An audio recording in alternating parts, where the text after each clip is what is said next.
As a writer, I attack and destroy bullshit. Bruce Wagner has had a prolific and eccentric career. Wagner just takes you straight to the contradiction. Apocalyptic yet ultimately spiritual view of humanity as seen through the lens of Hollywood. You are a fascinating character to me. I want to enter the Wagner extended universe here. I never wrote for a reader, ever. I explore every forbidden place in myself. And there's only one thing I'm really worried about from the moment I put my head on the pillow, and it's book sales. What are my book sales?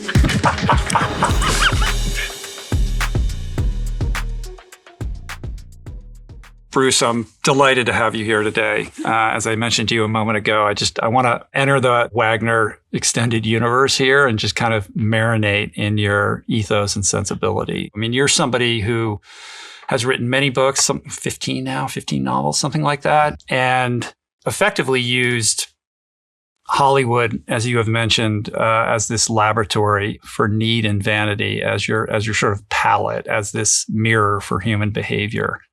Everybody has their longing and they are seeking. And what you're interested in is that kind of spiritual journey towards transcendence. And it's the transcendent piece. It's the spirituality that is baked into all of this that interests me the most. Yeah, my nature is fiery and it's operatic, theatrical. And it's also laser-like for me in my observational powers. I've been thinking a lot about the scent of writers, like the scent of a woman, the scent of a writer, and what is my scent, and what themes or notions attract me. Hollywood had a perfect scent for me because I was someone that was possessed by the notions of extremity, of extreme wealth and houselessness, or poverty that one is brutalized almost to death by. I was possessed by celebrity and renown and invisibility, and the tension between those poles. I often think of a Buddhist story, a beautiful, a magnificent book called Liberation in the Palm of Your Hand, or One's Hand. I might have the title wrong. And in that book, they talk of so many things. And one of the things that's said is that vanity, the need to seek attention and approbation, is one of the most difficult things to overcome. And the example they give is of a hermit who lived in a cave for 35 years. And his mantra, his essence was he wanted to be the most well-known hermit, So I'm possessed by that. And yet, my work early on was compared to Nathaniel West, Day of the Locust. I didn't read that book until a few years ago because I had been compared to him so often that I was nervous about reading it. But the books that I did read, one had a tremendous influence on me, was Fitzgerald's Pat Hobby stories, which are these ultimately quite poignant and dark stories, mirroring Fitzgerald's experience of an alcoholic screenwriter. And they're high comedy, but they are also eviscerating in that there's such a sadness to them and such a fatalism to them. One aches for Pat Hobby. I'm losing. My first book was Force Majeure, followed by I'm Losing You, and those books were kind of cataloged and characterized by their extremely dark view of Hollywood, which I'm not going to argue with. And I was called a satirist, which I rebelled against at first. Now I don't care what they call me or how they categorize me. But the importance for me was there was an element missing ultimately from Nathaniel West and Fitzgerald, which is certainly not a flaw on their part. It didn't have a scent that attracted to them. I was attracted by the sacred and by transcendence. This notion of conditional suffering. The Buddhists speak of. The three sufferings that the Buddhists speak of are physical pain, the pain of birth, death, illness. And then the fluctuation of moods is another kind of suffering, that a day can contain great heights and great depths, which I think people who are bipolar experience in a more operatic way. And then which also that second mode of suffering is characterized by the notion of impermanence that underpins everything. Mm-hmm. The last suffering is the conditional suffering, which my interpretation is that the suffering imposed upon us by the social order. So the idea of escaping that was always something that appealed to me in literature, particularly in books of parables, either Buddhist parables or Sufi parables to me. So I began to read many books and superimpose this desire and to make them redolent of this scent, this perfume that I adored. So I read Don Quixote because I'd read a quote from Dostoevsky saying that it was the saddest book ever written. So I was immediately signed on, and it was rapturously sorrowful, but transcendent at the end. So I felt that in the mosaic of my work, the mandala of my work, that it was essential because I didn't want to be king of the hill of the one who lacerates, had no desire to do that.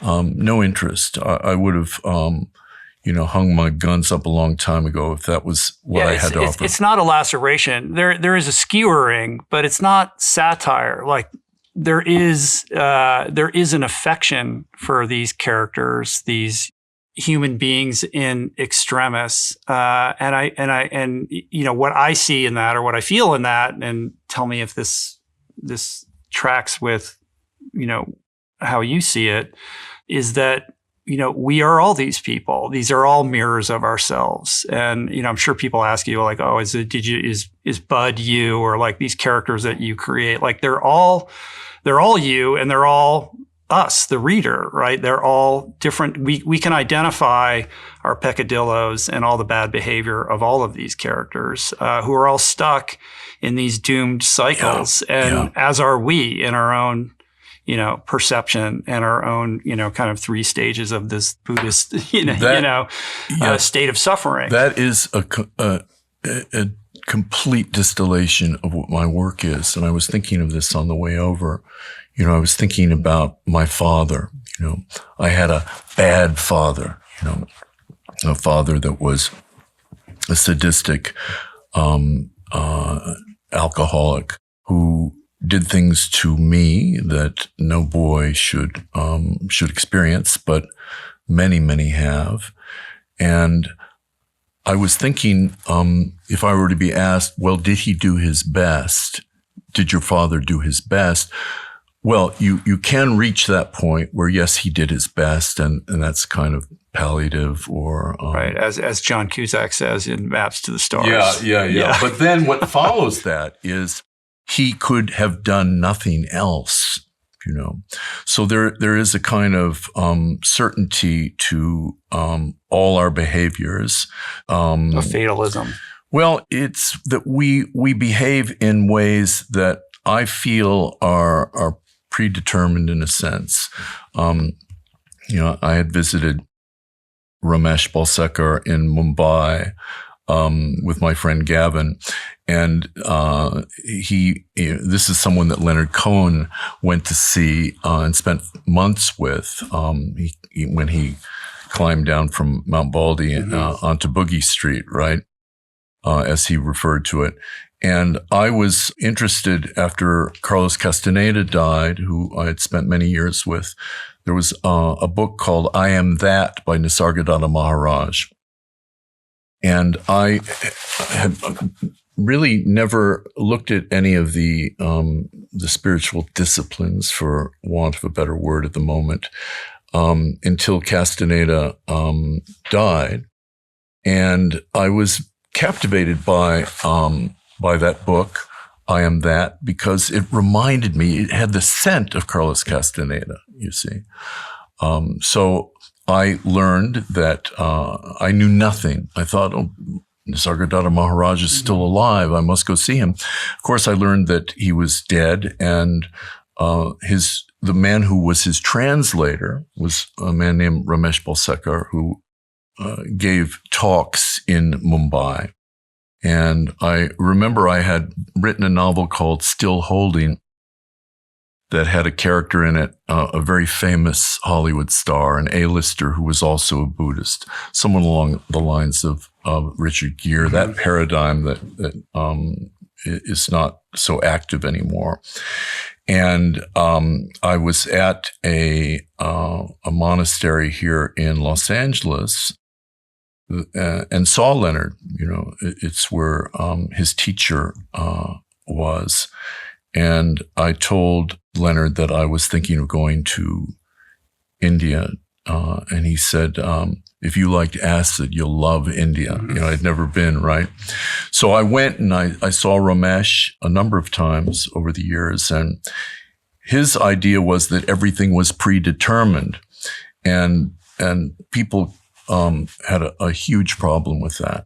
You'd have celebrities that would come over to see him. And the moment he removed in their heads their agency, they were gone, right? So my spirit is to dispose of everything that is told to me, you know, because then we're already in the cult of reality. Then we enter into the cult of spirituality, you know. Where you return from India and everything is predetermined, you know. So these are all things that my nature is to overturn, you know. But I understood what Ramesh was saying. And actually, it was very helpful for Leonard, who had gone through terrible depression in his 50s and 60s. And when he went to India and met Ramesh, it alleviated some of his suffering. Now, that doesn't excuse behavior. It doesn't excuse actions, this notion of that things are predetermined at all, you know. One still corresponds by the laws and dictates of one's nature, you know. So for me, I had to add an element of the sacred. So when I say my father was predetermined to act in this way, it's without meaning, you know. I became, you know, all my life I've been raised and heard as a young man and an adolescent, oh, he has no father, you know. And I was conditioned to believe I had a father. Well, I did. I had a bad father, an absentee father. And in the end, it was just, that's what I drew. That was the card I drew. Yeah. Well, the pastiche of your childhood and your upbringing is this, you know, kind of collision of forces that, you know, obviously, you know, creates the artist that you are today. There's your father. There's this sort of Norman Rockwell-esque, you know, experience of growing up in Beverly Hills, you know, at a very unique time. And you shared on Bret Easton Ellis's podcast, like that experience, which was fascinating. But all of this leaves you with this, you know, kind of unique lens on Hollywood as a young person, but also traumatized by being raised by your father or not raised. And this search that you go on to replace him with all manner of father figures who become influential mentors and you know, critical in the gestation of, you know, however your brain was forming to, you know, create this incredibly unique style of writing with such precision and attention to not only the quality of your language, but also even the aesthetics of words and how they show up on the page that I've never seen, in anyone else. Well, my love affair with my operatic romance with the English language is what has sustained me. There are aspects of my personality and my being that are stunted. It's almost become impossible for me to read a book, and I can't listen to books either on audio tape. And it's a kind of agony for me, and I can't quite explain it, but the germ of that has always been there. When I was very young, I would steal books from bookstores, and I had my own sacred library, so to speak. And it was all about scent. And my sense of smell was impeccable. So I had Genet, at 11, 12 years old, Turgenev, I was possessed by books. And I would say that I absorbed the books. I don't believe that I had read maybe 20% of the books in this very large library. And that continued through my life. Occasionally, I would be forced to read because one of my characters in one of my books was reading Dead Souls by Gogol. So I would read that and adored it. I don't know how I got to Dickens, but Dickens for me was an apotheosis of the most powerful perfume for me because it contained the fastidious, obsessive, romantic, almost mathematical use of language, which I, at a younger age, had not stumbled across.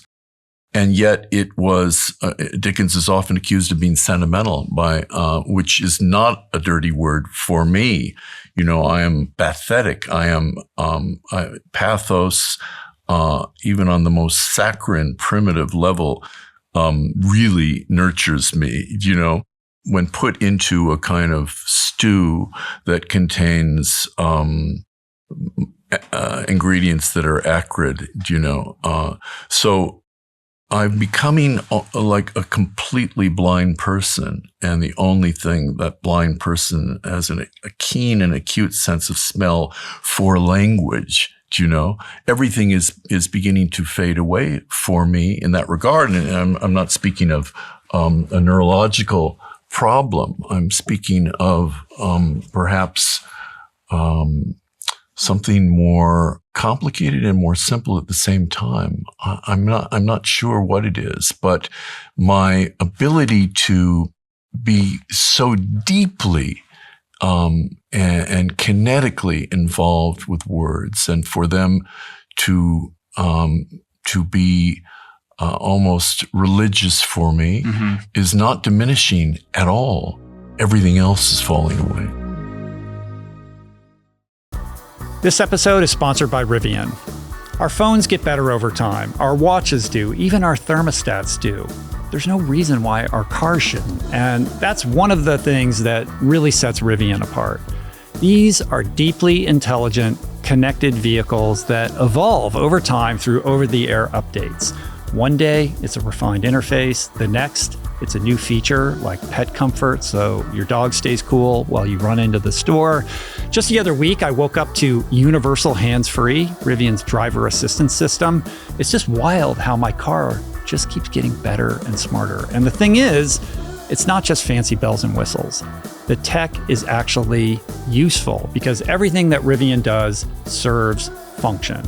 Thoughtful safety features, adaptive lighting that responds to the road and other drivers, an app that lets you plan trips with charging stops built in, and warm or cool the car before you ever step outside.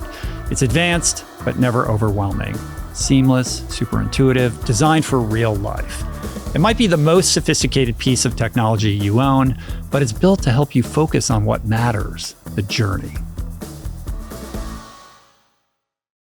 After hosting more than 900 episodes of this podcast, I have noticed a pattern. And that pattern is that the highest performers don't buy into the latest trendy hacks. Instead, they obsess on what actually works, which is always the unassuming basics. And there is nothing more basic than hydration, right? But here's the kicker. Your body can't hold on to water without the right minerals. Without them, water is just like this temporary visitor. But Element has cracked the code on this, which is why I've been using it religiously for years. Zero sugar, no artificial junk, just sodium, potassium, and magnesium in the ratios that actually work. Their new sample pack features their most popular flavors: citrus salt, raspberry salt, watermelon salt, that's my favorite, and orange salt. 8 stick packs total, perfect for finding your favorite or sharing with a friend. Get a free 8-count sample pack of Element's most popular drink mix flavors with any purchase at drinklmnt.com/richroll. Find your favorite Element flavor or share it with a friend. What do you make of that? I mean, it feels on some level like an artist fully formed, like the books that you turned to and relied upon and required in order to enter that, dreamlike state of the imagination is now something that you're able to give birth to without having to turn to them.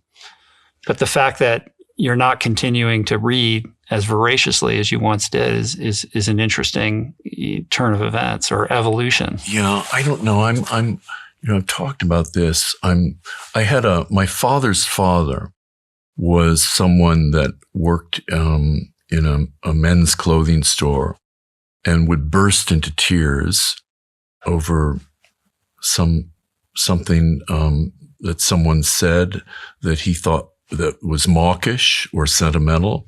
And his mother, my father's mother, who was a tough bitch, would berate him, almost physically assault him.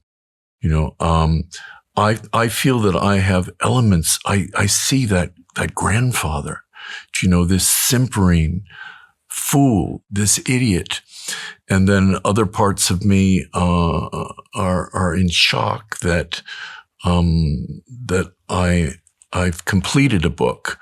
It's like I have nothing to do with it. And I know it sounds pretentious, but it's such a puzzle, all of it, Rich. I don't know how you feel about what you do, but that you have materialized doing the things that you do and are on the journey that you're on it's a puzzle.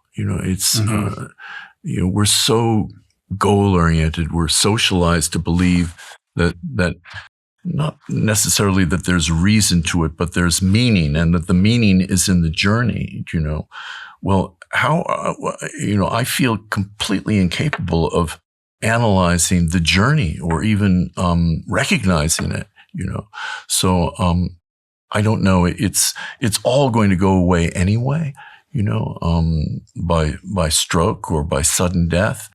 And yet I was blessed in a sense to be able to recognize and acknowledge that I had been wrapped in words as if wrapped by a boa constrictor. Do you know what I mean? And yet the same thing that was killing me or killing off everything but the snake was the thing that fed me as well, I had a psilocybin journey, the goddess who oversaw the mushroom, the mushroom's teacher, would speak during the journeys that I took. And I went for one of my birthdays, and I wasn't disappointed, but it's this fantasy that we control all. I'm going to do this. It's this kind of big idea. I'm going to do psilocybin with a guide. on my birthday, and it's going to be astonishing. It's like, it's such a farce, So she, the goddess that oversees the mushroom, said, spoke of me in the third person, he thinks I'm going to wow him on his birthday, I'm going to wow him at death. But what she really said was that I did not need to do this anymore in terms of visitation by and with the mushroom. My stories would suffice until that moment I entered infinity, the words will go away, Castaneda speaks of these 4 important moments in one's life. The 4 states of man, which is fear, clarity, power, and old age. These are the 4 enemies of man: fear, clarity, power, old age. And one cannot defeat old age, and yet one can achieve an exit or liberation. And for me, it will be whilst in the embrace of that magnificent verbiage, that mothered and fathered me. Well, you certainly are gifted with a unique talent, whether it comes through you or it's a function of willing these words onto the page. Like, you are clearly doing what you are, designed to do here on Earth during your time here. Yeah. I want to get to the Castaneda stuff, but I'm imagining young Bruce riding his, banana seat bike around Beverly Hills. What was the impetus to turn to books at that time? Like, was it a like trauma response to the chaos at home, or was it a safe haven for you, or what was it that drew you as a young person? Yeah, again, unknown. And those were the best years of my life. Rich, those were the best years of my life. Paint a little picture, what that was like back then. Because you said Norman Rockwellian Beverly Hills, and people might think, what's Norman Rockwell about it? Back then, it was a small town. It was like a town in It's a Wonderful Life. I had my first job. I was like maybe 9 years old. And on Halloween, the magic store would pay some of the boys to put monster masks on and have placards advertising the magic shop. And we'd walk up and down the boulevard. There was a huge pond on Santa Monica Boulevard that had live koi in it. Now that would be impossible. There was a J.J. Newberry's, a real soda shop counter that you'd see in movies in the 40s. There was also celebrity, sometimes the hint of it and sometimes overtly. We lived a few doors down from Broderick Crawford, from All the King's Men, which I think he won an Academy Award for. And then he was on Highway Patrol, this television show. And I went to school with kids that were the sons and daughters of famous people. Broderick Crawford was married to a woman who was the mother of a girl that I went to school with. And the woman was a starlet.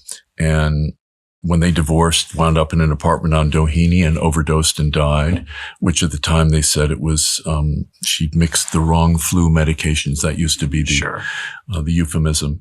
But all in all, riding my banana-seated Schwinn through the gusty Santa Ana nights and dusks and late afternoons of Beverly Hills, arriving at the playground at 6 a.m. sometimes, and school wouldn't begin till late, and staying till 6 at night, not really having a home life, but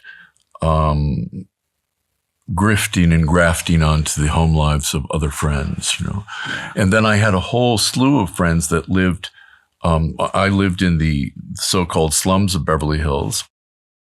On the corner with the Beverly Wilshire Hotel, there was a 24-hour drugstore and restaurant with a counter where you'd see Groucho Marx and Tony Curtis. And, they sold Dunhill hairbrushes that were like $2,000. What? Yeah. I was in shock about so many things. One day we were Christmas carolers at the Beverly Wilshire, and it was just part of the neighborhood. And one day I cut through it on the way to high school, and I looked up and they were shooting a film there. And there was Gene Wilder holding a sheep. It was Woody Allen was shooting Everything You Wanted to Know About Sex But Were Afraid to Ask.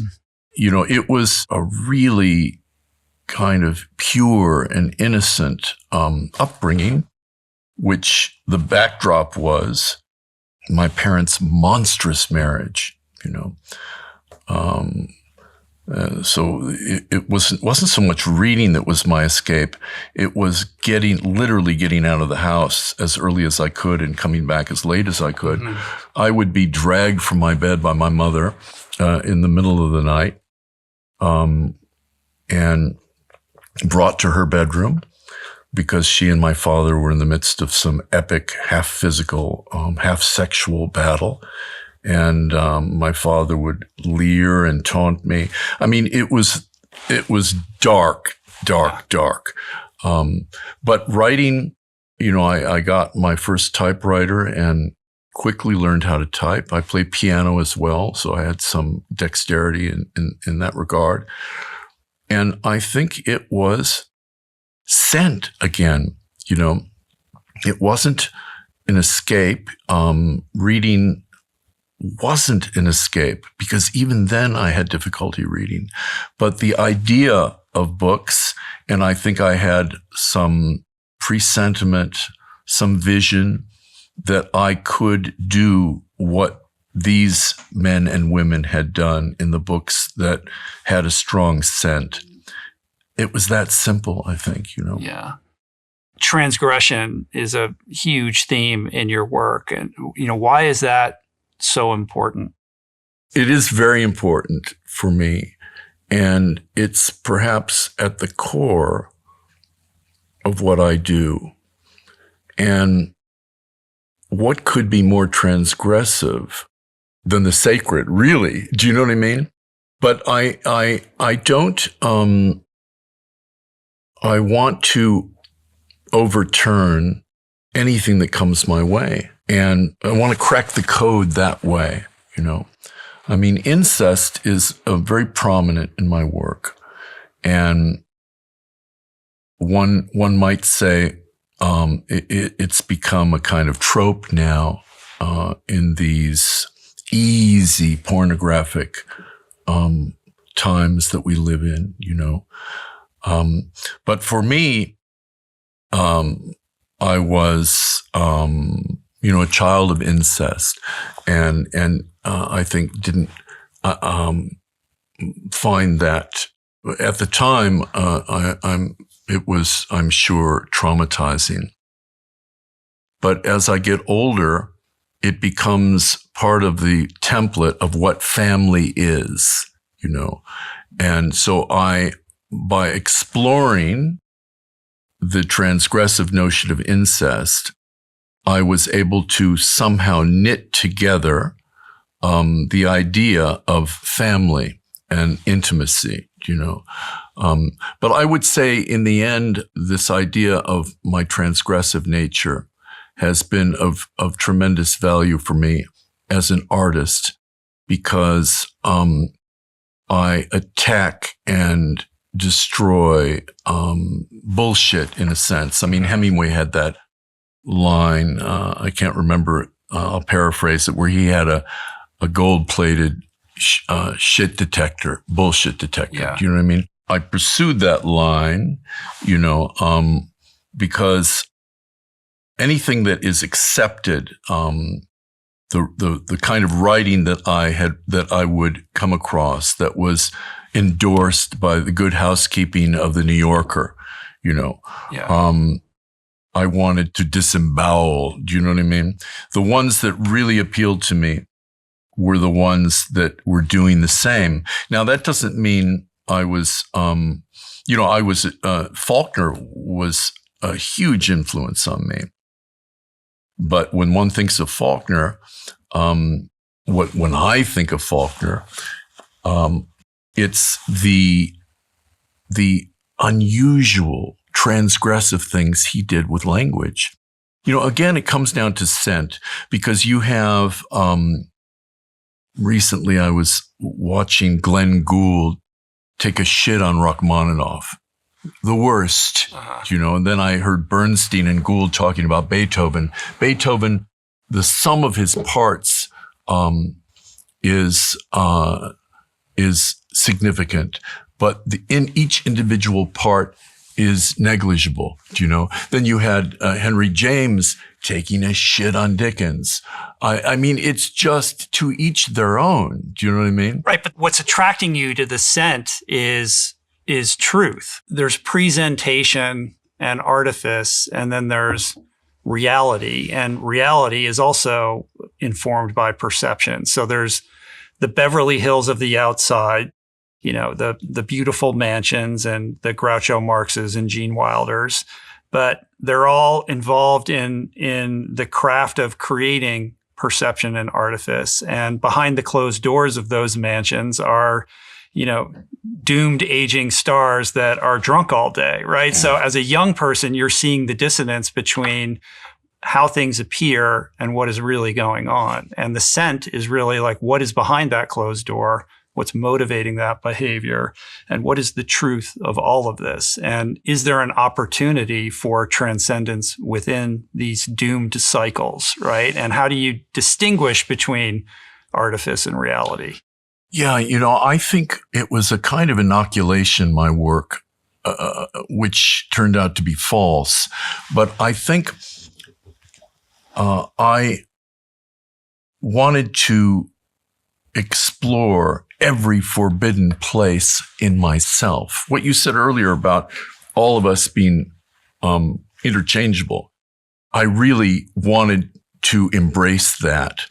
And in my work, I am as close to the saintly characters that appear as I am to the malevolent, homicidal, perverse characters who appear, the child killers, the pedophiles. I wanted to inhabit the places that if there was a hesitation in a normal person, for me, there was almost a kind of rapture in locating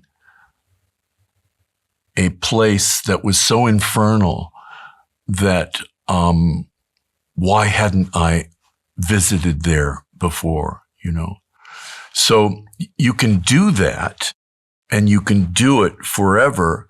But what happens is, I think, ultimately, without the spiritual aspect, you atrophy and you become a kind of curiosity to others and to oneself.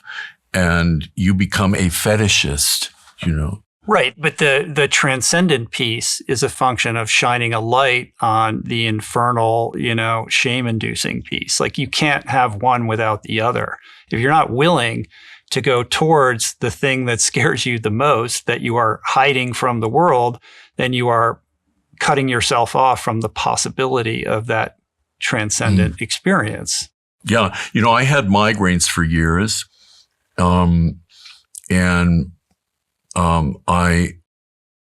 I told myself that I had them because of my mother. She had migraines, And then I was addicted to prescription painkillers.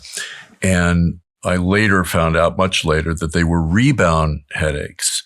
And these headaches would, you'd wind up in the emergency room. I wasn't doing much drinking, but if I drank very little, the hangover was emergency room. I found doctors that would hook me up to Demerol and morphine and Dilaudid in their office. They would leave you. The nurse would come in and check on you. I found doctors that would come to my apartment house and, it sounds like you have ADHD. We've some Adderall and Vicodin Extra Strength, and how many refills? All of that. I think I was texting you from the hospital after my surgery, telling you, like, you were like asking me what and I was like, I think I'm Dilaudid, and you were like, yeah, Dilaudid never did it for me. It's so weird. We're like, how do you like your coffee? Some people hate Dilaudid. Others like, what? How could you hate Dilaudid? You know? Well, I like my coffee black. What? It's just, it's the scent of addiction and the scent of opiates, So at the end of a migraine, because the kind of migraines I had, pills don't work against at a certain point. You have to be given an injection, right? But you'd fall into this state, which I've heard epileptics talk about, which is called a post-ictal state, right?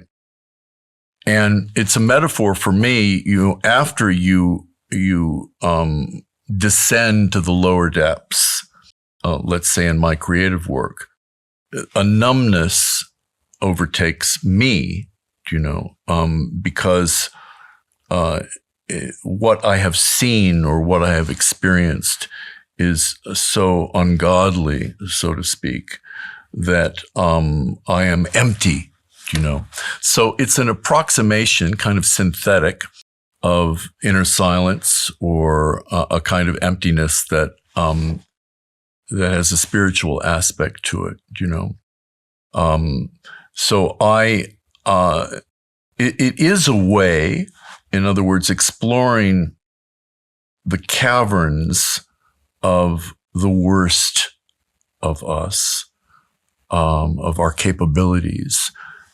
You come out on the other side, and you're able again to look at the capabilities that involve transcendence and a deep silence, Do you think that explains the massive popularity of true crime narratives that we see right now? True crime podcasts, Netflix, true crime mini docs, mini series. There seems to have always been this obsession, with that kind of thing.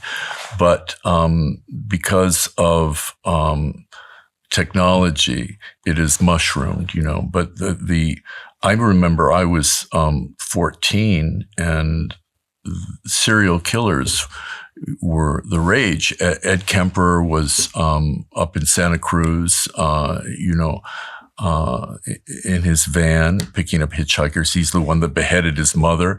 That I think Brett used a line of Ed Kemper in American Psycho.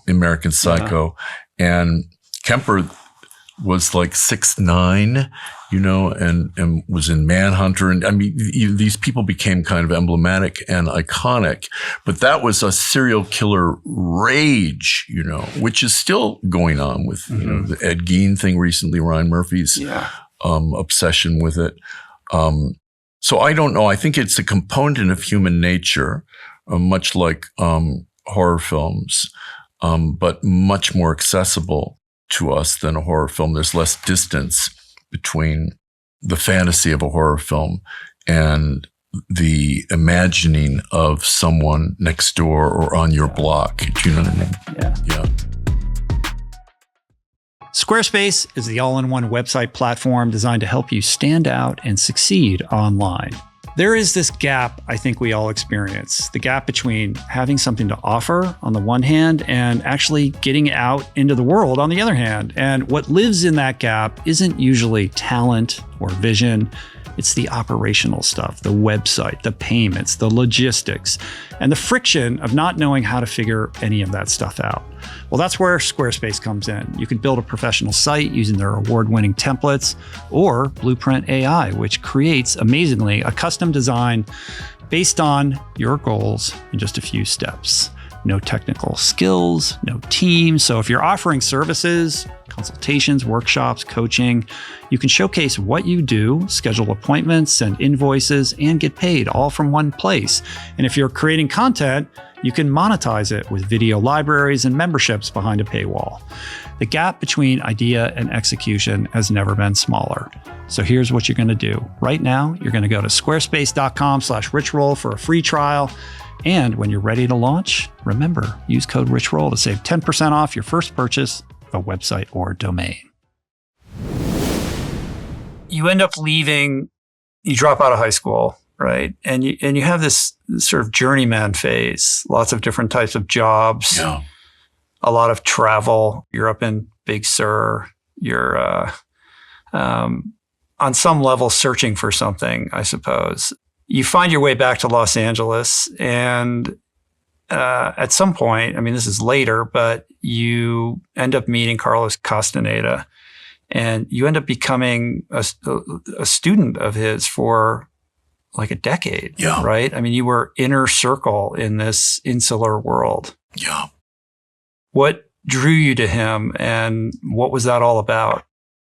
I had a friend from Beverly Hills, and we both dropped out of school around the same time. We decided one day that let's just become medical doctors, right? So I think we were 17 or 18. And you'd already dropped out of high school. We dropped out of high school. And we thought if we went to Santa Monica City College, there was a way you could get your whatever equivalent to the GED, something like that. Mm-hmm. And then you could continue. So we literally went to night school, and I didn't last long at all. And he went all the way through. He went to medical school. His parents bribed a medical school to get him in. And it was like $60,000, which was never repaid, right? And he wound up at SC, County General, and he was a surgical resident, but he was also a junkie, right? So he was doing speed during the day, and then he would shoot fentanyl at night. And he was my close friend. And of course, I got a call that he had died. And I went to his apartment with his mother. And it was just littered with Jack-in-the-Box food and boxes. And it was horrendous to see the agony of a mother, you know. And I had my own agony, you know. I howled, you know. When someone is so close to you and you find yourself howling like an animal, you know, you really join the human race, you know. And he was also kind of a phone hacker, and he had a private phone installed. He paid for me to have a second line, and he would do the little box that had noises that you could call places for free in Europe, you know. Uh-huh. And later, the phone number, I got a copy of his autopsy report because I put it in a section of my first novel, Force Majeure, called The Weight of the Human Heart. The phone number, if you took the zeros out of the phone number, it was his autopsy report number. Wow. Right. So to comfort myself, I don't know. I had started to read Castaneda, but there's a book that is that touched me so deeply, and it was Journey to Ixtlan. I went looking for him, and at that point, I was in my 30s, you know, and I had heard that Castaneda did occasional talks at bookstores in Santa Monica. One was called the Phoenix Bookstore, and I would go, and like probably hundreds of other people would say, "Come in, we never know, we don't know," etc. So it was a very convoluted series of experiences. I wrote an adaptation of that book, Force Majeure, for Oliver Stone, right? Oliver Stone was given it. We sold 1,000 copies of it out of Book Soup, right? Myself and a guy named Cody Chubb, desktop published. Mm-hmm. And it was like it was 4 short stories called Force Majeure, the Bud Wiggin stories. Ed Pressman, the producer who died recently, gave copies of the book out for Christmas. Oliver got one, loved it, optioned it, and I wrote a script. And Oliver's film company was called Ixalan, right? And Janet Yang, I think, who is now the president of the Academy, worked for Oliver at that time. And I learned through her that Castaneda taught classes called tensegrity of certain physical movements that had been taught him by Don Juan. And I said, boy, I'd love to go to that. And she said at a certain point, well, it's invitation only, but I'm having a brunch at my house and he's going to be there. So I was sort of in shock about that. And I went there. He was sort of a reclusive character, like after, what was it, like 1968 or whenever, when that book came out. He was But he was living in Los Angeles. Yeah, he was always not reclusive, but he occasionally would meet, Hollywood amused him, right? And so he would take meetings, which of course nothing ever came of. Fellini wanted to make a movie about, from one of his books. So he was not accessible in any way, in short. So I went and I met him. And at this brunch were Florinda Donner Grau and Taisha Abelar, 2 women that also had gone to UCLA and were also students of Don Juan Matus, right? And had written books. Sorcerer's Crossing for Taisha, Being and Dreaming for Florinda. Then I didn't hear from anyone, I had an interaction with Castaneda, who was hilarious to me. In a contemporary way.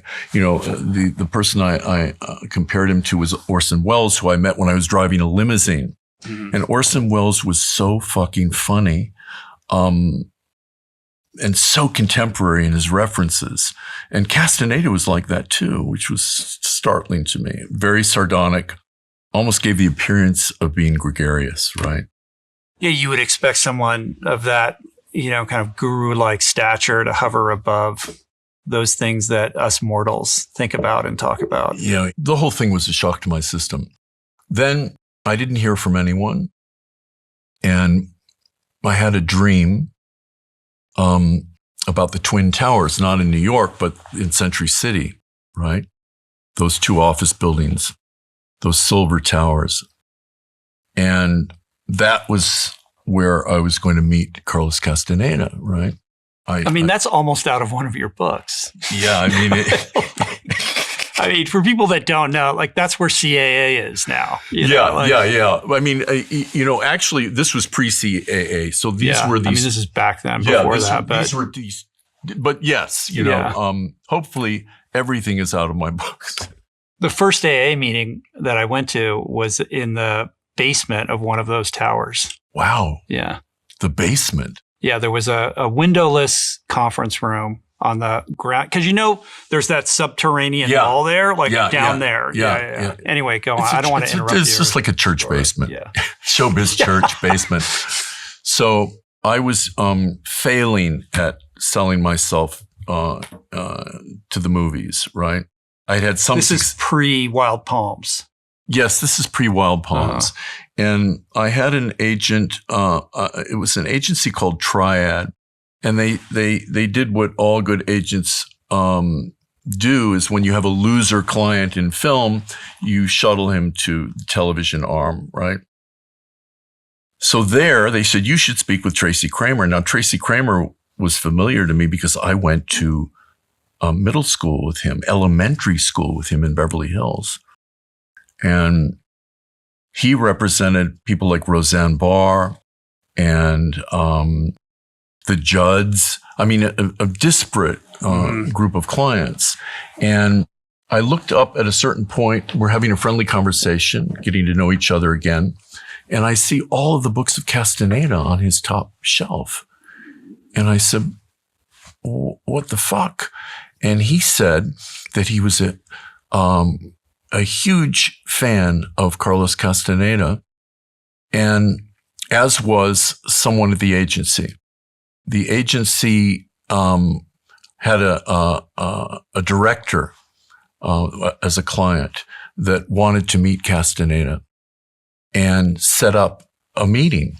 And Tracy came early, and Castaneda was on time, and they sat and next to each other. And Tracy was he knew the work cold, and Castaneda thought he was the director that wanted to meet him, right? And because Castaneda is so unorthodox, at the end of the event, he said, I want you to be my book agent. And Tracy was not a book agent. He was a television agent. And Tracy became his book agent and still is for the estate. And so that was a strange opening. And then Tracy told me that he goes to these tensegrity classes. And at that point, I was married to Rebecca de Mornay, and we were invited to through Tracy. So that was the dream, the person that was in the towers. And it was easy to get thrown off that particular carousel of Castaneda. Many of the men that came into his orbit were in competition with him, and it was challenging on many different levels. And then people would write books and promulgate all kinds of gossipy, trolling terrors about Castaneda, which were manifestly untrue. It was something that the scent was so strong for me of his lineage, the Yaqui Indian lineage of sorcery, that I held on. And I spoke with Leonard Cohen about this at a later date, of the slander and the insults and that were hurled his way. And Leonard had this phrase that encapsulated it all. He called it the revenge of the practitioners, right? When Castaneda died, Florinda and Taisha and there were other women who I knew very well. Were they murdered? All this stuff. Well, when he died, I was there at the house, and there were paparazzi. There were people going through the trash bins. Why would those women have wanted to stay? So there's this mystery about what happened. And was it Salon? There was some long article that sort of cast. There's a few people that are obsessed, and but that is instructive, because it is our nature, putting me as one of those people, to dissemble and annihilate beauty or transcendence. From early on, he was accused of writing fiction. He's actually Margaret Mead. There were two professors that really came after him almost with a vengeance, the revenge of the practitioners and the academics. And those two professors wound up suing each other for slander. I mean, we are, as Castaneda used to say, the naked ape is ill. And the permutations of that illness are endless, and the stuff of my own fiction. But again, to simply catalog it isn't enough, Yeah. To put a reductive, inelegant spin on Castaneda's kind of core idea or philosophy or premise, it's essentially that we're all living in a description of the world, and we're all a victim of our perception, where we locate our perception. And the sorcery, to use your word, is really breaking free of that. Yes? Is that Like, what was the wisdom that you gleaned from this decade-long tutelage? Well, the acknowledgement of the effect of conditioning or the social order was extravagantly clear and simple.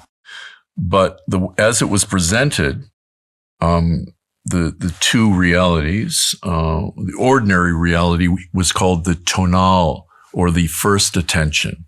This is the ordinary reality, consensus reality, right? And then there existed something called the nawal, which was the second attention, non-ordinary reality. So, which is also the word you use to describe him. Yeah. It's sort of a stand-in for guru or sensei. Well, yeah, I mean, we called him the nawal, and there were no rules in that world.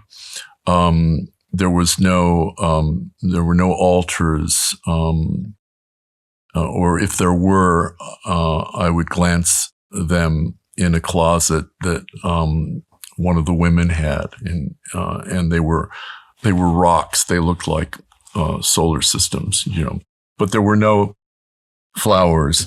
There were no guruisms. We talked about scent earlier. It was a very dramatic and dense world of mythology that appealed to my being. He spoke of sentient beings, and that was the first time I'd heard that phrase, and was transgressive in the sense that his only desire was to be an agent of liberation, So the way he described what sorcerers saw, that they could see energy as it flowed in the universe, that everything came through an assemblage point, which was located outside the luminous egg of human beings, which is how sorcerers see them about here. And the assemblage point would move. It moved during drug use, it moved during madness, and it moved during sleep. So this idea of lucid dreaming became all the rage, And Carlos Castaneda had been told by Don Juan Matos, his teacher, to find your hands. This is the first step while dreaming, right? And this would allow you to scale the heights of lucid dreaming. So eventually you'll be able to do wonders. And Castaneda then told me that was something to distract the mind, which is the ultimate saboteur. It wasn't an exercise in discipline that, that would allow one to lucid dream. It was what would allow one to do lucid dreaming was the temporary eclipse of the mind, which wants to control everything. He really felt the mind was the fifth column, that it was the saboteur,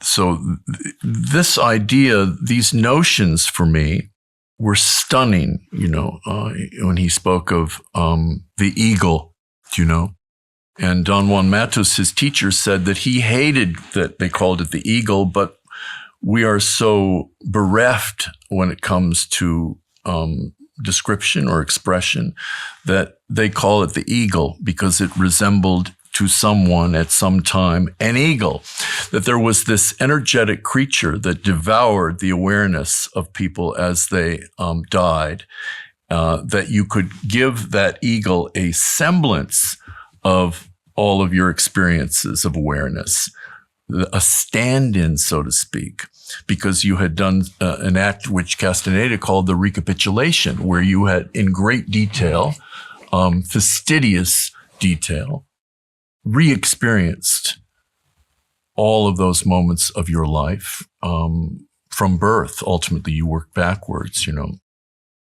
Basically, that is on some level, sort of a meditation practice where you do this inventory of all these people, and then you you sit with the memory of that person and you go down the list, recapitulating that narrative and that history to liberate yourself from your past. Yeah, you would start with the sexual encounters because those had the most kick, and you work your way back to your parents. And this would mean everyone I met at the studio today, et cetera. And it was that detailed, and it could take years for many people. But all of these things sound like embellishments of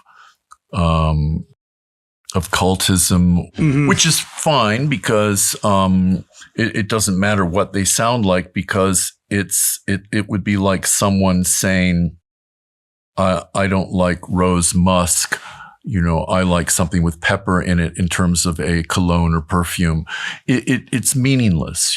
Castaneda's most misquoted sentence is regarding the path of the heart, right? You should always take the path of heart. And that became almost a greeting card decades ago. Mm-hmm. But what they would remove from that, because it sounded too nihilistic, was all paths lead nowhere. Yeah. So but yet you still, the warrior path is you still have to choose. And it's the warrior path because you choose knowing that it leads nowhere. It was impeccable. He would say that he talked about the figures, they're called chacmuls in South America. You'll have a figure in Mexico with a disc on its abdomen looking this way. And the mirror figure will be one in the Yucatan looking back.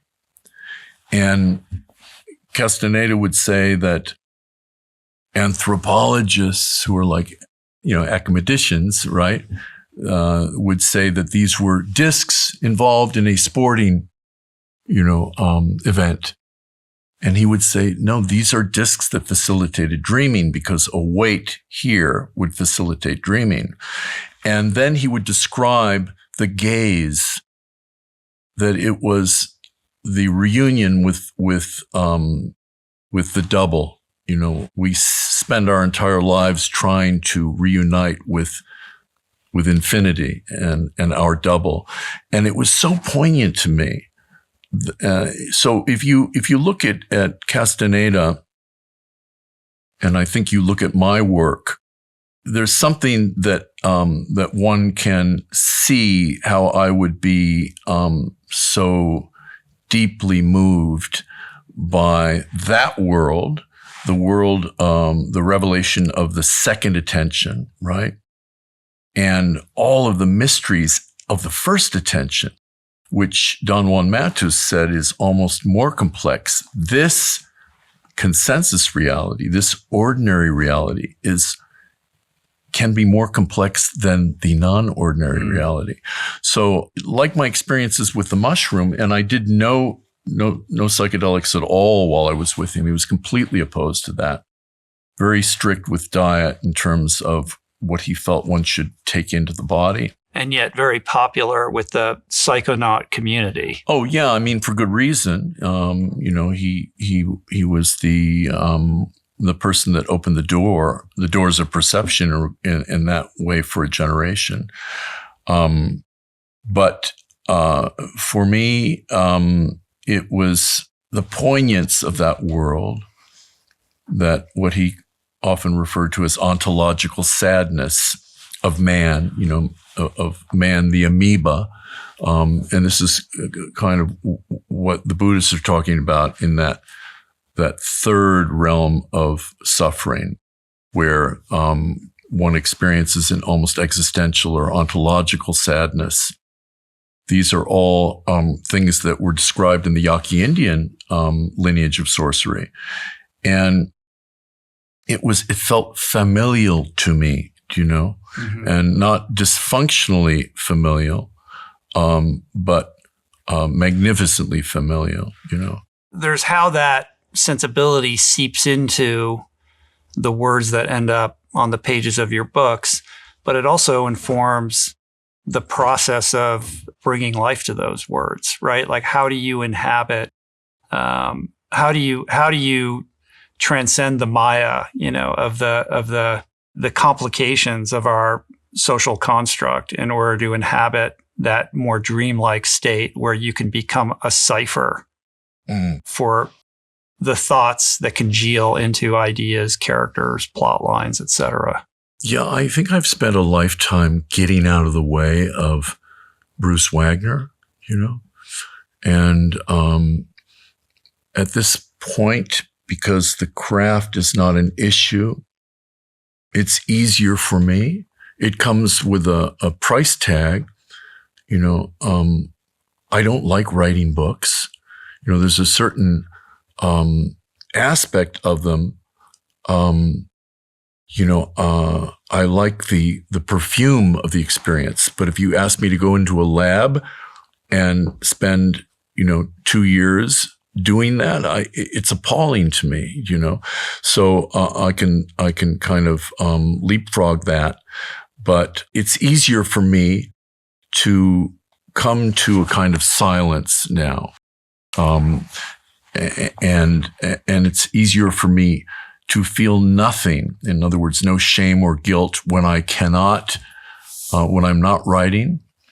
I'm relatively happy until I'm not, which means I then have the flu of being called to do something else, and it literally is a flu for me. It's just disgusting. Really disgusting. How does it come to you?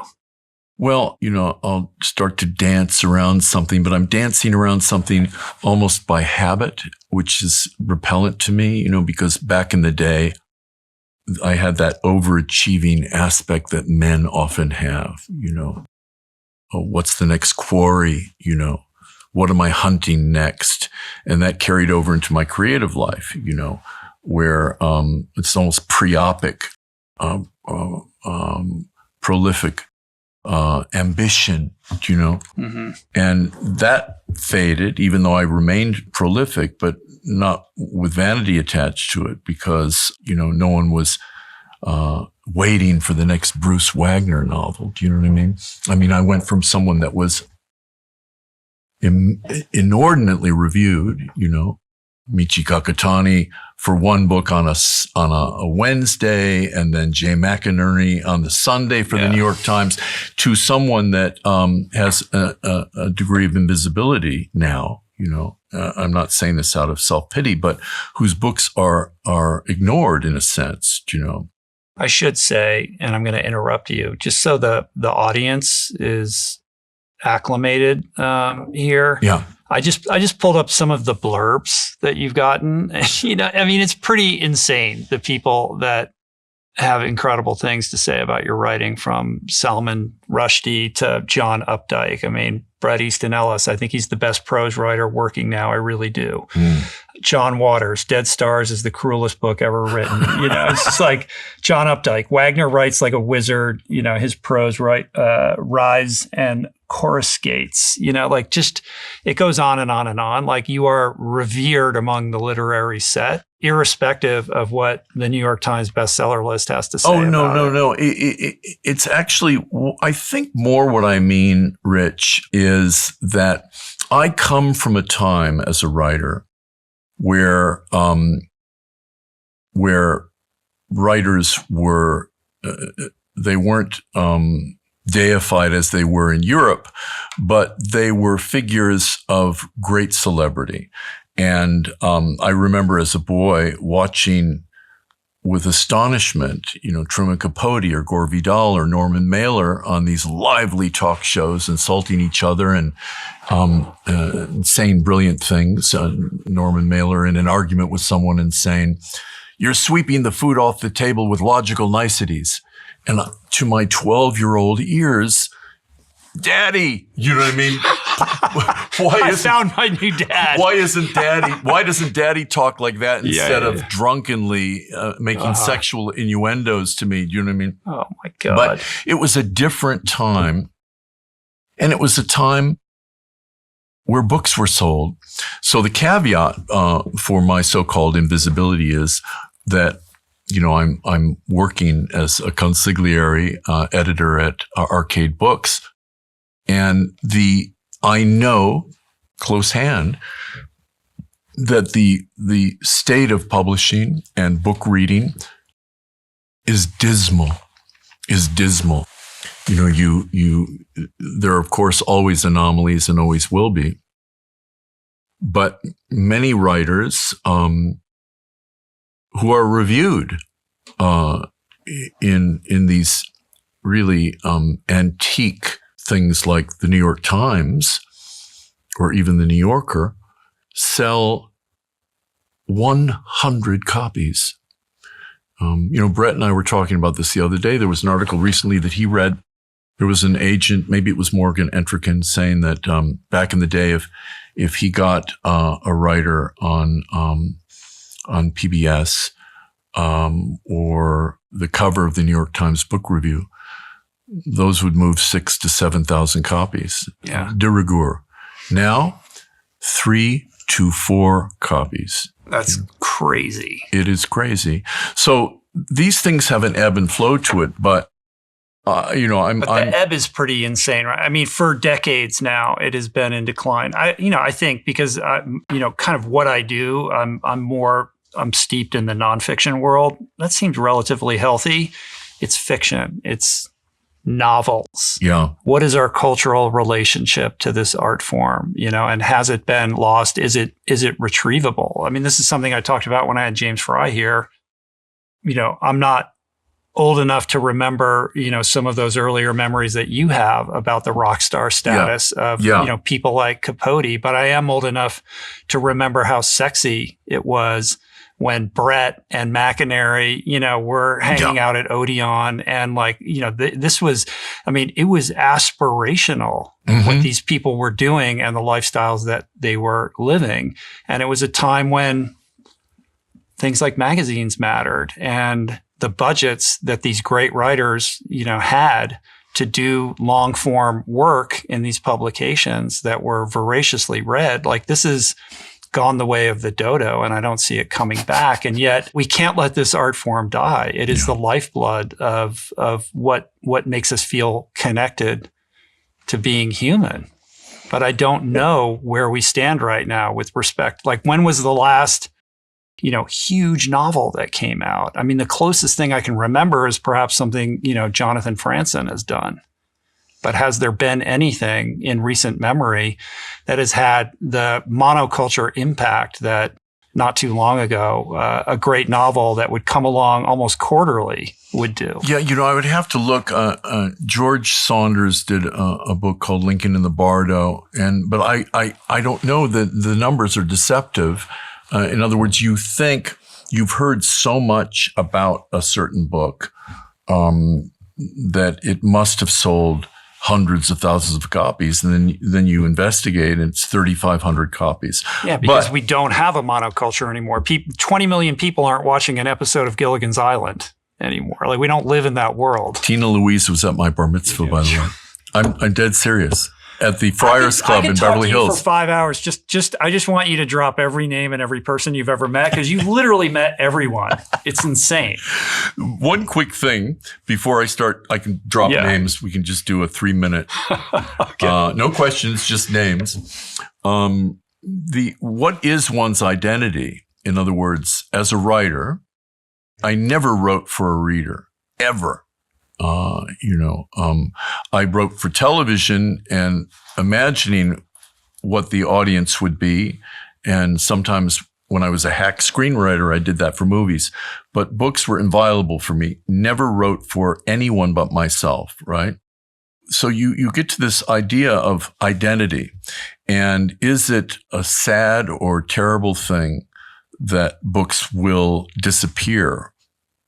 You look at the transgressive, you ask the transgressive question, you know.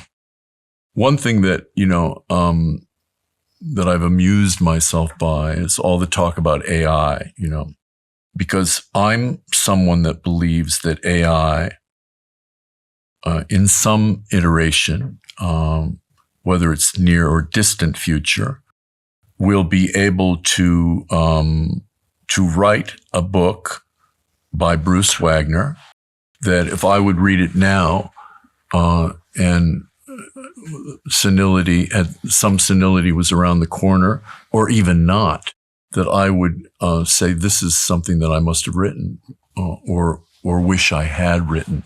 It would be like that feeling I had when I read Lincoln in the Bardo by Saunders. I'd never been a reader of Saunders. And maybe it was because Bardo was in the title. I don't know. I just decided to read it. And it was so stunning and lovely to me that it's one of the few books I thought, oh, I should have written this book. Do you know what I mean? Mm-hmm. And that's what's coming. I can see that is what's coming. And, all of the major spiritual disciplines speak of the erasure of self, the destructivity of the self. Do you know what I mean? So here it is. Yeah. What's your fucking problem? Do you know what I mean? That's being a little flip about it. I get that. But identity, I am a writer. Castaneda said early on, he said, don't be Mr. Hollywood and be careful. And he would joke about himself wandering the quad at UCLA with, this is the teachings of Don Juan, as an older man and an occasional student interested or knowledgeable of his legendary status. He would make those kind of jokes. So how much of one's vanity and one's reflexive, habitual vanity from the past when one was a young Turk, do you know what I mean, is involved in the toxicity of these kind of ideas. If books will die, everything is going to die. Everything is going to vanish. This idea of legacy, it's an absurdity. Legacy for what? To whom? For anyone, it's an absurdity. And yet, we're still possessed, the fires were a great lesson in that, that decimated our city in the Palisades in Altadena. After the initial shock of it, and it doesn't matter what the politics were or who was told to stand down or why they were told to stand down. The lesson of impermanence arrives at most inconvenient times. Yeah. There's the idea of impermanence, the reality of impermanence. There is the suffering that we experience by our clutch to our various identities. And you as a writer, with respect to the sort of declining appetite of the novel or whatever, we consider to be high art literature these days. There's your role as a participant in that ecosystem. Where do I stand in the pecking order? And, how am I perceived by the public and all of that, which obviously is a vehicle for suffering ultimately. But then there's just the notion of, is humanity better off with this art form or not, right? Like acknowledging the impermanence of it. Is there not room to kind of despair for what humanity will be deprived of if this art form slides into obscurity? There's so much room to despair, Rich. Yeah. Well, speaking of which, I mean, I think that had you said that you weren't sure you were going to write another novel until the fires happened, and then you literally write this book in like a month out of, was it despair? Was it anger? What motivated that like burst of creativity to, get your ideas down on what was happening almost in real time? Yeah. Amputation is the book we're talking about. It's your latest book. I saw that episode you did with James Fry, and one phrase stuck out to me, which was the furnace of rage. I'm a fire sign, right? So it was perfect. I'm an Aries, so fire is where I live. I live in the furnace, and my desire was to write, to create a work of art about what had happened. Not a polemic, because I don't do that. I feel that when the moment an artist has politics, it's the death of his art or her art. That's me, how I approach things, because this notion that you can change the course of human nature by a book, there's the fame, Leonardo da Vinci famously wanted to change the route of the Arno River, and it was an abysmal failure, So this idea that you can change the course of human nature, or that your book will make a difference, is a vanity that is the architect of which is the self, the fifth columnist, the saboteur. So for me, the most transgressive thing is to stay absorbed and riveted by and impassioned by the follies and the sanctities of human nature, So that book surprised me that I wrote it at all, because I was disgusted, to use that word again, with writing, leave me alone, And, but then I had the idea that I tricked my brain by saying that this will be a short book, which I think it's about 200 pages. It's probably the shortest book I've written. And so there was a light at the end of the tunnel after a moment, which doesn't happen in many cases for a year or two, And that was helpful to me, Rich, because I knew that I wasn't going to spend the next 18 months in a literal hell, And then the book to me is very comic in many ways and ghoulish in others. But for me, right now, I would say Amputation is very close to me, and as close to me as a book, these two novellas, The Met Gala and Tales of Saints and Seekers. I had read many years ago a collection of short stories by Henry James, and it was called, I don't think it was his title, but it was the editor's title of this collection of short stories. It was called Tales of Writers and Artists, right? And the book was wonderful. I'm a qualified fan of Henry James. Just the sheer weight, the gravitas of his obsession with language, and the Bach-like way that he engages in construction got me, So I scribbled down on a piece of paper, and here I can drop some really good names. All right. Okay. So Gavin de Becker is a very close friend of mine. This was maybe 30 years ago. He was good friends with George and Olivia Harrison, right? And we were both in London at the same time, and he invited me to that house, that famous castle-like house. I'm forgetting the name of it, where George Harrison in London, lived. Outside of London. And he had passed away by then, and I spent just a lovely day there. And I came across something. I guess I stayed overnight, and I had written on a piece of paper that had the Dark Horse logo of his record company or whatever that was. Mm-hmm. And I'd written down Tales of Saints and Seekers, right? And that is the second novella of the Met Gala. It's the Tales of Saints and Seekers. And it came to me as a surprise, but nothing is forgotten in this strange entity of the sentient being, and the sentient being who is as an artistic bent. Somehow this was sunk into my cells that one day I would write something like that. And by then, I was a devoted and obsessive fan of Idris Shah, who had written maybe 20 volumes of parables, Sufi parables, that were like novels in themselves. They would be 2 pages, 4 pages, 6 pages.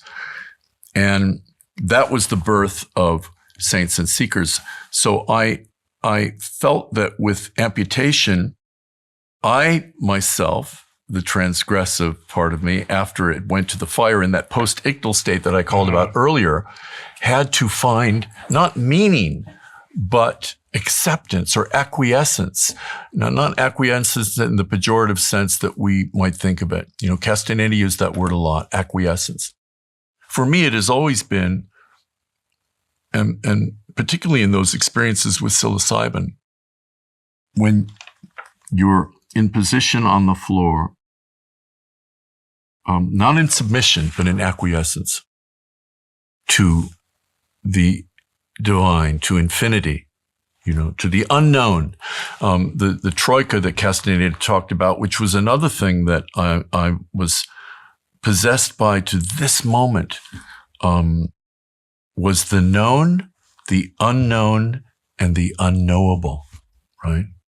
Being wired the way we are, we like to think, well, the unknown is not, there is nothing unknowable. There's either the known or the unknown.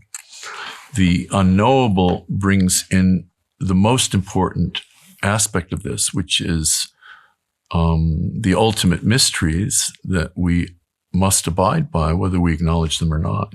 Well, it's an assault on the ego that demands of us humility. Yeah. More than acquiescence, a deeper surrender and acceptance. And in thinking about amputation and trying to find acceptance in what you were seeing happening, right before your very eyes, like, how do I make sense of this? How do I manage my unbalanced emotions that are arising around this, and investing that in characters who can't get out of their own way and behave badly is a way of making peace with it, I suppose. I mean, for me, yes, it's very funny. It has all of these comedic aspects to it, but it's deeply despairing to me also, because the fire was a second chance for humanity to find a way to come together in the midst of a cataclysm to cooperate for the greater good. And yet, once again, we can't get, out of our own cycles and our egoic tendencies to serve each other in the way that we are actually capable of. That fire, I knew long-term residents of the Palisades, and you didn't have to be a long-term resident to turn on the television and see people sneaking back into the neighborhoods on bicycles. And you saw no fire trucks at all. And what they pushed was that the winds, untrue. And there was a press conference. It was almost like out of Hunger Games that you saw Gavin Newsom and Karen Bass in the street. Behind them in the background, like a Hollywood movie, was the Chase Manhattan building on fire. And that would later take the Methodist Church. What happened was criminal, and the information is coming out. But we are also in this time now where day is night and night is day. You have the people that believe day is night, and you have the people that insist that night is day. It's not really a function of AI, but Gavin has spoken about this before in our conversations, which is the one thing he likes is about the kind of topical sex buzz of AI is that it makes people rethink or think more about the nature of reality. For me, again, whether what happened was criminal or why were the local fire trucks on the beach and the firemen were having enchiladas and said they had been told to stand down. All of those things were the empty reservoir. And they all of that lost its significance for me, because then otherwise you venture into some kind of impotent activism, or you become someone that rages against the machine. You know what I mean? And I don't want to rage against the machine. I want to show the workings of a sacred machine, which then dissolves, into the ether, where we're all going, Yeah. In your books, including Amputation, you're always weaving real people into these narratives with your imagined characters. In Amputation, there's Stephen Colbert, there's Karen Bass, there's Timothy Chalamet's, body double. Elizabeth Finch. Yeah, it makes it very fun to read. Yeah. This mashing up of the world we recognize with the world of Bruce Wagner's imagination.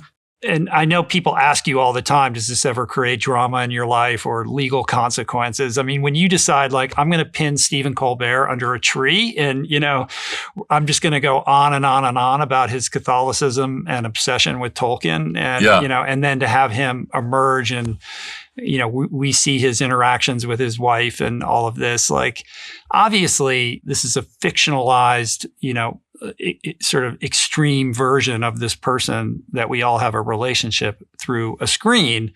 But does any of that ever come back to revisit you or bite you? Do you end up running into these people in the real world? And like, if you were to go on Colbert's show or you were to bump into him somewhere, like, what is he going to say to you and what are you going to say to him? There is no chance of me going on. Yeah, I don't think so. No, I have encountered people that had issues, but nothing major. I've also mostly encountered people that were thrilled that they were mentioned. Yeah, I'm sure people are campaigning to be a character in your book. The key thing is that I didn't go after Colbert. And in fact, Michael Douglas, during his cancer treatment, was a major character in Dead Stars, right? I really came to have great sympathy and respect for Colbert in writing this book. So I never have an idea in my mind that I'm going to roast X, Y, or Z. Not that you were implying that. And I inhabit Stephen Colbert. And, one thing that initially drew me to him was he makes these appearances as kind of the lay Catholic saint, where he talks all about love, the importance of love, etc. And yet his show had turned political. Many felt to its detriment over the past few years. And he was saying the most vile things about people. So I was how can I square the Stephen Colbert who's constantly being honored and for being the good Catholic or Christian with this entertainer, Stephen Colbert, who seems to have crossed the line from being someone that is comedic into someone who's vitriolic, And it was very interesting to me because I learned, one of the people that he really had it out for was Robert Kennedy Jr. And what was interesting to me is I learned for the first time that Stephen Colbert had a terrible tragedy in his life when he was, I think, 14. He had two older brothers and his father. The father was taking the two older brothers to look at colleges because they were of that age. And the plane went down, Eastern Airlines, killed all three of them. He also had an enormous family of siblings. And I think it turned out to be just the same amount that Bobby Kennedy Jr. had. So in the book, these two men, they're like brothers in essence for me. They both had fathers and loved ones that died tragically and violently. They both had substance issues, addiction issues. Colbert has spoken very forthrightly about not anywhere on the level of RFK Jr., but of having issues with, I think, with benzos, Klonopin, and both have a religiosity about them, Catholic. So I wanted to explore that.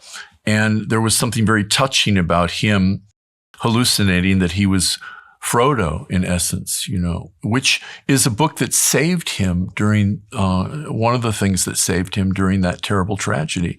I could not imagine what it would be like to go through that. And so I grew very close to Colbert toward the end, and he doesn't return to his show. Which is kind of what's happening now, but not due to injury, a different kind of injury, one would say, a political injury. Really, my fantasy, when I have it, which is not often, is that he is stunned by what he reads, at how real and respectful that it is. Yeah. There's an empathy as you're hoisting people on their petards. You are empathizing with their situation, because there is the fatalism piece in that. They are only who they only can be. We are all only the person that we could be. You are who you are because of your father and these series of events, and only you can do what you do, but you can't do otherwise. Yeah. There's a peace in that, I suppose. Yeah, and knowing that we don't know what's coming, we just had that horror of Rob Reiner and his wife and their son, I know a handful of people who have fallen, tripped over something or fainted and fallen, and are quadriplegics now. Some, I would say most, have accepted what has happened to them, at least outwardly, with incredible grace, which is a movement from one dream into the next dream. So these are people that have achieved a kind of enlightenment, because I've heard enlightenment defined as when a glorious or wonderful thing happens, or a tragic and terrible thing happens, one remains indifferent. That doesn't mean one doesn't feel a sense of joy or a sense of rage or depression, but ultimately one sees that it is all, we're living in a story. So you've gone from one dream to the next, from one story to the other. The most poignant thing was Hanif Qureshi is a writer who did My Beautiful Laundrette, and The Buddha of the Suburbs was a novel he wrote. A wonderful writer. I never met him, but he was in Italy some years ago on vacation with his girlfriend, and he fainted and fell, and suddenly was in hospital in Italy for months, quadriplegic. Finally, with great difficulty, logistical difficulty, moved back to London, where he lives now. And I joined the website that he had created, where you could give a little bit of money or whatever you could afford. And I was sent a book by him, and instead of signed, there was a thumbprint, and that for me was so deeply moving, this grand signature that we have, or this contempt for those that ask us to sign a book, or I know a writer who won't sign galleys because they're going to resell those. He may be true. All of these ideas we have that the self promotes, endless self-promotion. These books we write, the ability of our hands. It seems like there's an epidemic of Parkinson's now. Everyone I know has Parkinson's. One has Lewy body dementia. It's like this tactile thing that we reveled in, the piano, the typewriter, the computer, everything is going to go away, And I don't say that grimly, and I hope it's not taken that way, because I'm really am enthralled by this life and the beauty and mystery of it. But I'm forever cognizant, because it's my nature, I suppose, of of the darkness of it. And sometimes I can do that with more grace than other times, you know. But these things, something moved me so terribly. It's maybe this was from the liberation in the palm of one's hand, that there were three ways that a Buddhist can die, or an advanced, being can die. One is like a child, one is like a beggar, and the other is like a lion, right? To die like a child means to have no awareness that the end or even the beginning was near. To die like a beggar is to have an awareness, but not to care. To die as a lion, well, the lion dies in solitude. He exits and dies in solitude. So these things, just hearing simple things like that, parables like that, they sustain me, you know, these moments of poetry and beauty. That's why Castaneda's work meant so much to me. There was such poetry to it, such agonizing tenderness to it, you know. And people think of Castaneda and it's you know, the drugs, the preparation of the drugs, you know. But of course, he's fading in terms of people's knowledge or memory of him, you know, of his work. It'll be rediscovered, in which it's still, his books sell quite well all over the world now, and still have. But I don't think there's much consciousness about him for younger people now, and perhaps that will change. But that, to me, is what sustains me. It is language, just the existence of it, you know, the necklace of language, you know, the chains of language, and what language is capable of. You know, language is capable, as we are, of all sentient beings are, of great trauma and terror and binding and control, but of transcendence. And when you get a whiff of transcendence from language. Yeah. And fiction is truly the vehicle to truth. I mean, everything is fiction, but the novelist's eye is our way of glimpsing a greater truth that we can't find in nonfiction. And I think when I think of your work, Bruce, I think the comedy and the tragedy of this dance that we're doing on the mortal plane, where we're striving to be noticed and we're trying to accomplish things and we're so invested in, you know, our individuation. But fundamentally, what's motivating all of that is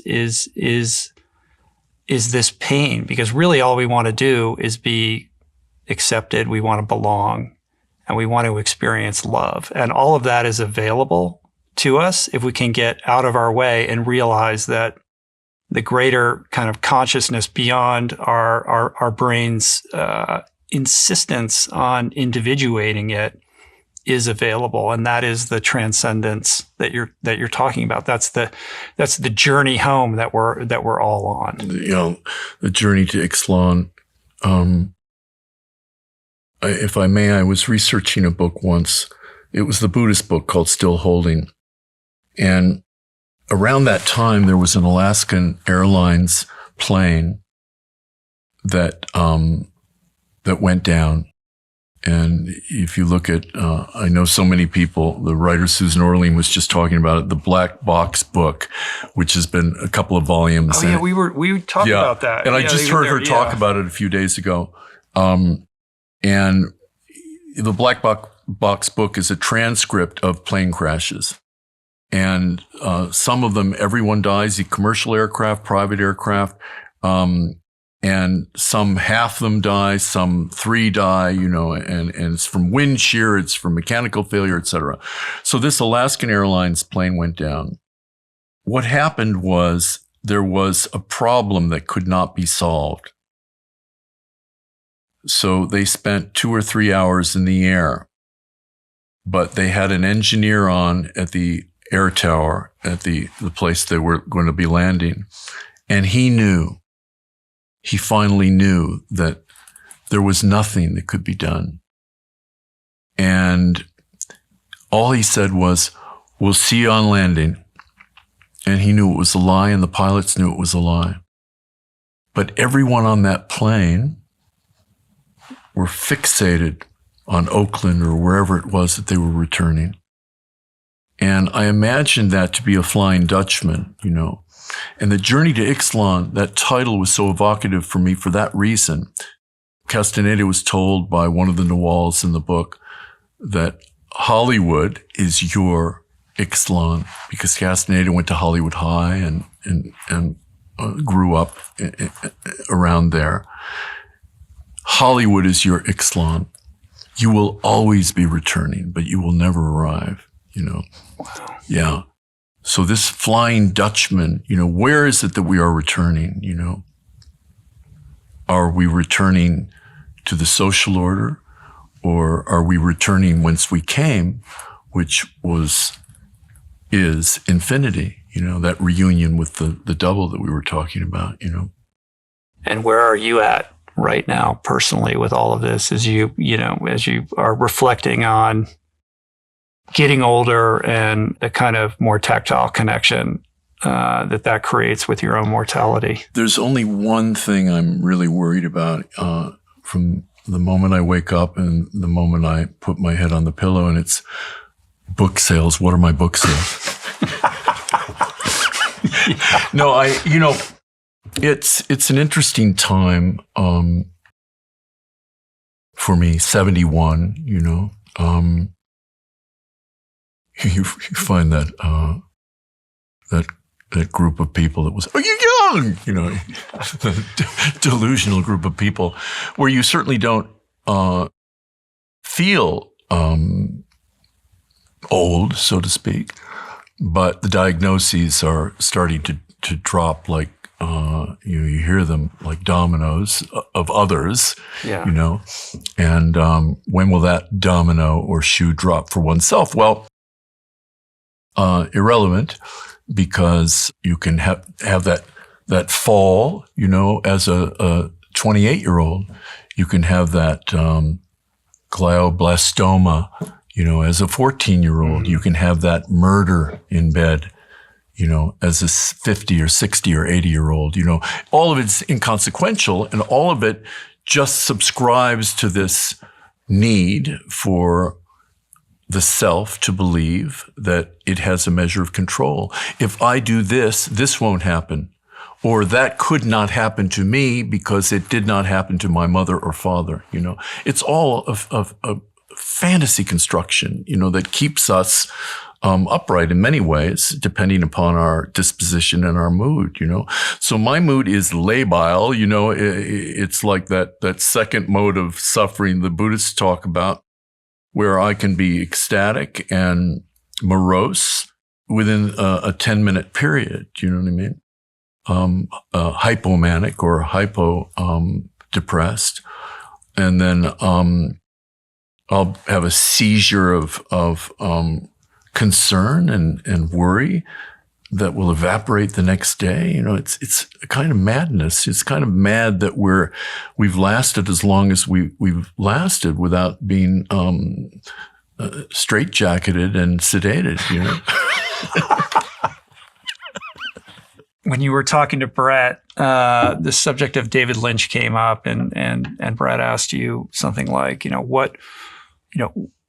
what do you make of the outpouring of love and support? Like you said, you were talking about legacy a few minutes ago, like legacy, who cares, whatever. But we did see,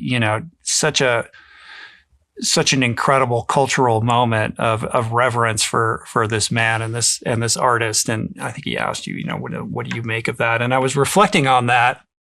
And I think a big part of it is that his refusal to compromise and his incredible fidelity to like what moved him, and his insistence upon ensuring that everything he did was a perfect reflection of his intention is inspiring. And I think it's rare. And I think part of what makes it so inspiring is because we're also familiar with the compromises that we make every single day. And when we see somebody, whether an artist or otherwise,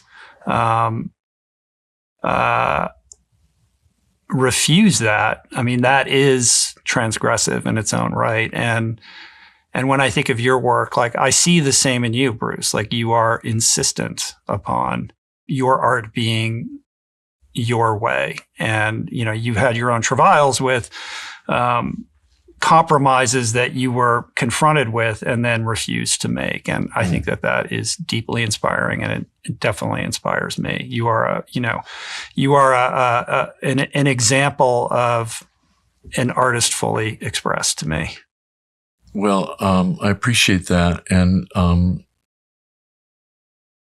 I wanted to mention that something that has always been on my mind, this is not the segment where the guest blows smoke at Rich Roll, but when I was not very aware of you when I met you, I think it was 1.5 years or 2 years ago, at a event for Phil Stutz. Right. And was it that long ago? My relationship with time. I don't think it was that I don't long. know. Maybe a year, maybe 9 months ago. Was it? I don't know. Yeah. I don't know. We could find out. Anyway, Jamie would know. Yeah. But when I learned in a thumbnail about your journey, right? Well, that is what Castaneda would call intent, right? Because what we're talking about essentially is transformation, right? And if you get past fear, you know, that first enemy, you know, you have clarity, right? And for me, learning about what you had done and the kind of superhuman intent that it entailed, it meant a lot to me, you know, because it was something that was impossible, you know. So that I say that in terms of any artistic endeavor, it's not just fiction, because it's any endeavor of deep and uncompromising transformation becomes an artistic act, you know. So that to me was something that made me go and get your book, because I wanted to see the documents. Do you know what I mean? But by itself, even as an abstract, that kind of transformation is unusual. It's anomalous. And it made me, it still makes me wonder about the mechanics of that, which of course they're unknown, right? Unknowable. So that to me, you know, I suppose what I'm trying to say is I don't have this high opinion of art anymore. You know, it's simply the way I express myself, and I like the scent or expression of other artists. But there's art in everything. You know, I remember there's in one of Castaneda's books, one of the late books, at one point he talks about Don Juan Matus, his teacher, telling him to make a book of memorable events, to keep a log, a journal of memorable events. And Castaneda says, what do you mean, graduation or the death of a parent? He says, no, something that is far less dramatic, something that has a subtlety to it and does not pay homage to the social order. And he reminded Castaneda of a story he told him, which was Castaneda was on Hollywood Boulevard and heard a cheap trumpet being played, and the tune stuck in his head. And Don Juan said, the haunting sound of that cheap trumpet will be what you hear when you leave this world, you know. So I experienced one of those events. I was with my goddaughter, who was about 4, And I was very nervous because her mother, who I knew very well, said, "You take her to the farmer's market. You'll be fine in LA, right?" And she had to pee. So, of course, I was like, what the fuck do I do now? So I hovered. I asked a woman to bring her in and, all that. And all I could think was, I'm going to have to call her mother in about 20 minutes and say, "We can't find her. She can't have gone far," all of this sort of thing. She comes out and we go to the old section of the farmer's market, and it was Christmas time. And there were tables of cheap ornaments, right? Cheap Christmas ornaments.